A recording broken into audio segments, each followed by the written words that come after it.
Two advisors take equity in an aggregator. Same year, similar deal size, both told the same story.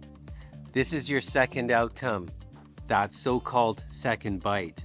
5 years later, one has a meaningful second check, the other is still waiting, and maybe waiting a long time. Same idea, very different reality. The difference for one advisor was life-changing wealth. For the other, it was 5 years wasted.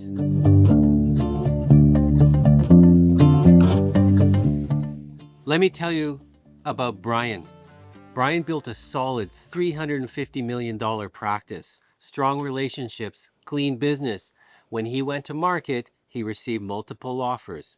One stood out, highest multiple, attractive structure, and a meaningful equity component in the platform. He focused on that number, and on paper, it looked like the best deal. So he took it, but he missed the fine print, or rather, didn't look at the engine under the hood. He didn't spend enough time on the platform itself, how it operated, how it integrated acquisitions, how it scaled, and how it was truly capitalized. And over the next few years, the cracks showed. The platform kept acquiring, but didn't integrate well. Systems stayed fragmented, costs didn't come down, client experience wasn't consistent, growth slowed. Not because the deals weren't happening, but because the engine wasn't built to scale. 5 years later, the equity hadn't meaningfully increased in value. The second outcome, that second bite, never materialized. Not because equity doesn't work, but because not all platforms do. Taking equity can be one of the most powerful decisions in a transaction, or one of the most misunderstood, because you're not just accepting part of your purchase price in stock, you're making a bet on a platform, on a leadership team, on a growth trajectory. And outcomes can diverge materially based on those factors. Let's get into some detail. There's 3 key aggregator aspects to consider.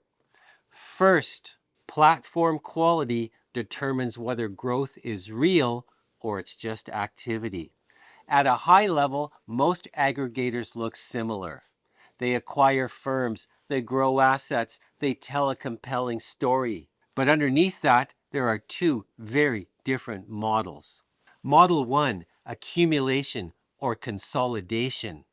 It's bolt-on acquisitions, add assets, keep everything loosely connected. Model 2, integration or aggregation. Streamline operations, standardize systems, reduce costs, build a repeatable machine. Only one of these scales efficiently. Which one are you betting on? Accumulation creates size, integration creates value. If a platform is just adding firms without truly integrating them, growth can stall, margins don't stick, and complexity increases. That's not a platform that compounds equity value. That's one that absorbs it. Here's variable number 2. Growth isn't the number one driver of outcome. In wealth management, equity value tracks growth, not intention, not branding, not deal volume, but growth. Let's make this simple.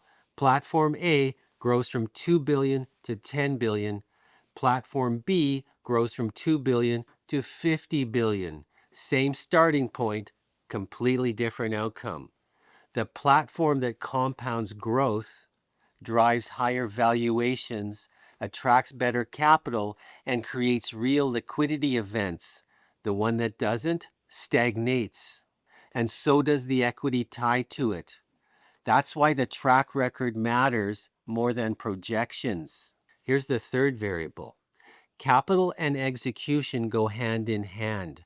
Growth doesn't happen in a vacuum. It requires access to capital, discipline in deploying it, and the operational capability to absorb what's acquired. Some platforms have capital, but no integration discipline. Others have discipline, but limited ability to fund growth. The strongest ones have both.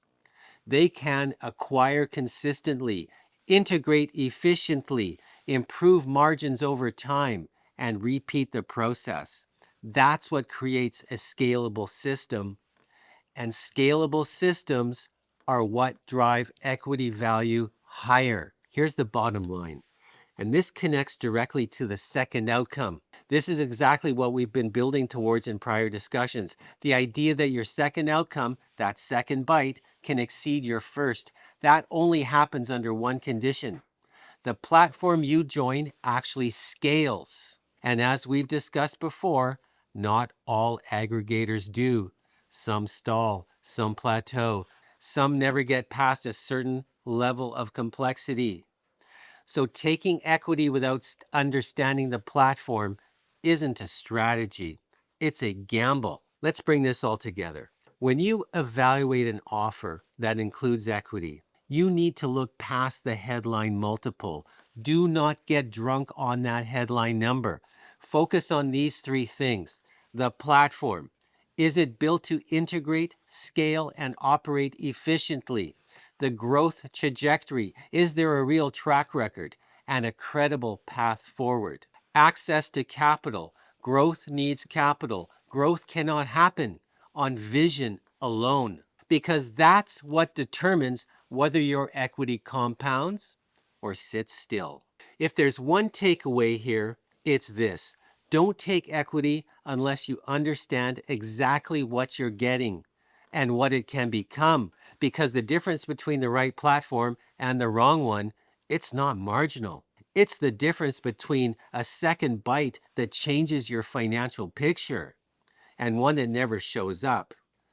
Not all aggregators are equal. Some build values, others simply gather assets. And when you take equity, you're choosing which one you're betting on. If you found this episode helpful and you're a practice owner interested in exploring aggregators and succession options, reach out to an Advisor Hunt consultant for a confidential discussion. And if you'd like to get into more detail on the topic of succession, be sure to subscribe and hit that notification bell to be the first to get future episodes. I'm Darrell with Advisor Hunt. It's good to have you here, and we'll see you next time.